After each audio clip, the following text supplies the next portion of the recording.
ನಾಗಮಂಗಲ ತಾಲೂಕು, ಮಂಡ್ಯ ಜಿಲ್ಲೆ, ಇಲ್ಲಿರ್ತಕ್ಕಂಥ ಮಳೆ ಗ್ರಾಮ. ಈ ಊರಿನಲ್ಲಿ ಇಂತಹದ್ದೊಂದು ಶಕ್ತಿ ಬರಲಿಕ್ಕೆ ಕಾರಣ ಏನೆಂದರೆ ವಿಗ್ರಹದ ಹಿಂದಿರ್ತಕ್ಕಂಥ ತಾರೆ ವೃಕ್ಷದಲ್ಲಿ.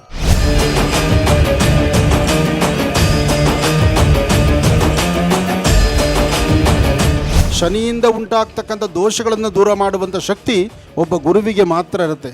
ಅದಕ್ಕೆ ಆ ಗುರುವಿನ ಜೊತೆಯಲ್ಲಿಟ್ಕೊಂಡು ಗುರು ಶನೇಶ್ವರಾಯ ನಮಃ ಎಂಬತಕ್ಕಂಥ ಮಹಾಮಂತ್ರವನ್ನು ಪಠನೆ ಮಾಡಬೇಕು.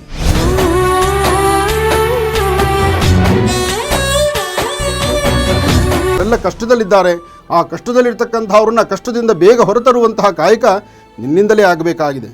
ಕ್ಷಮಿಸೋ ಸ್ವಾಮಿ ಅಪರಾಧವೆಲ್ಲ, ಸೂರ್ಯನ ಪುತ್ರನೇ ಶನಿ ಮಹಾದೇವ, ಸೂರ್ಯನ ಪುತ್ರನೇ ಶನಿ ಮಹಾದೇವ, ನಿನ್ನಯ ಕರುಣೆ ಸಂಜೀವಿನಿ, ನೀನೇ ಭಕ್ತರ ಚಿಂತಾ